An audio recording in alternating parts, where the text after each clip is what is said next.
In 1955, the average American ate more red meat, more butter, and more full-fat milk than we do today.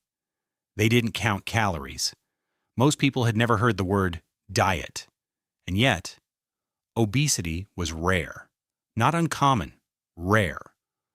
So what happened between then and now? The answer isn't what most people expect. And it's not really about food at all. To understand why, you have to picture an average day in 1955. Most people didn't own a car per person. Many families shared one. That meant walking to the store, to school, to work, to a neighbor's house. Kids walked to school and then ran around outside for hours afterward because there were maybe 3 channels on TV, and none of them were on until evening. Most homes didn't have air conditioning, so people spent evenings outside, on porches, in yards, talking to neighbors. Grocery stores were smaller, and you shopped more often, buying a few days' worth of food at a time instead of stockpiling for weeks. There was no such thing as a drive-through. If you wanted food, you generally had to prepare it, or go sit down somewhere and be served. None of this was about health. Nobody was doing it on purpose. It was just how life worked. Here's the part that surprises people. The 1955 diet was not what we'd now call clean eating. Whole milk, real butter, eggs, bacon. None of it was avoided. Fast food existed, but barely. And it wasn't part of daily life the way it is now. Snacking between meals was rare. Most families ate 3 meals a day, at roughly the same times, often together at a table.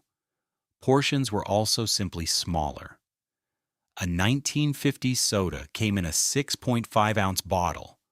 Today's standard can is more than triple that. A fast food burger from that era looks almost comically small compared to today's version. Nobody was restricting themselves. The food itself, and the portions it came in, were just built differently, and critically, processed, ultra-convenient food, the kind that's engineered today to be nearly impossible to stop eating, essentially didn't exist yet. You couldn't grab a bag of something designed by food scientists to bypass your body's natural "I'm full" signal. That technology hadn't been invented. Today we talk about getting our steps in or fitting in a workout. In 1955, that phrase would have sounded strange because movement wasn't something you scheduled. It was something you couldn't avoid. Housework was physical. Washing machines existed, but they were basic, and a huge amount of daily upkeep, hanging laundry, scrubbing floors, gardening, walking to the market, required real physical effort. Most jobs, even office jobs, involved more standing, walking, and manual tasks than today's desk and screen version of work. There was no equivalent of scrolling on a couch for 3 hours. Evening entertainment usually meant a walk, a porch conversation, a game outside, or listening to the radio while doing something with your hands. The byproduct of 1955 life was several miles of walking and a fair amount of physical labor, without anyone calling it exercise. So what changed? It wasn't a single event. It was a slow stacking of small shifts across a few decades. Cars became affordable for nearly every household, and cities were built around them, not around walking. Suburbs sprawled outward, distances grew, and sidewalks in many places simply disappeared from new development. Television expanded from a novelty to the center of the living room, and eventually to multiple screens per household, replacing hours that used to be spent outside or doing something physical. Food changed too, and this is the big one. Starting in the 1970s and accelerating through the 80s and 90s, ultra-processed food became cheap, convenient, and everywhere. It was engineered, quite literally, by food scientists, to hit a combination of salt, sugar, and fat that's difficult for the brain to register as enough.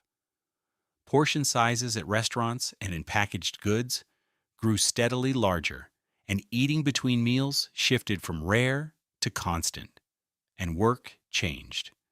Physical labor gave way to desk jobs, screens, and long commutes sitting in traffic instead of walking to a nearby job.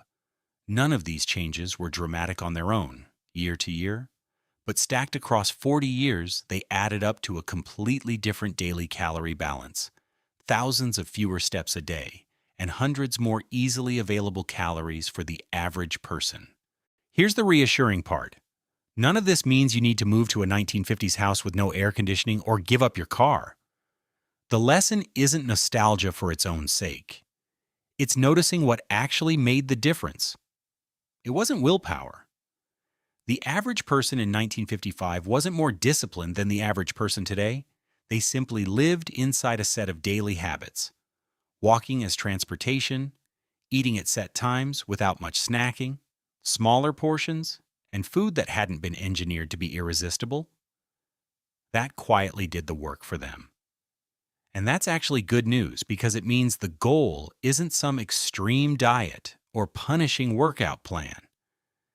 It's rebuilding a few of those old, boring, built-in habits on purpose. A daily walk, eating at a table instead of on the go, keeping snacking occasional instead of constant, and choosing food closer to what a 1955 kitchen would have recognized as food. If you enjoyed this look back, let me know in the comments. What's one habit from your childhood you think we lost along the way? I read every one of them. And if you'd like more of these, how people used to live and what we can still learn from it, subscribe because there's a lot more of this coming.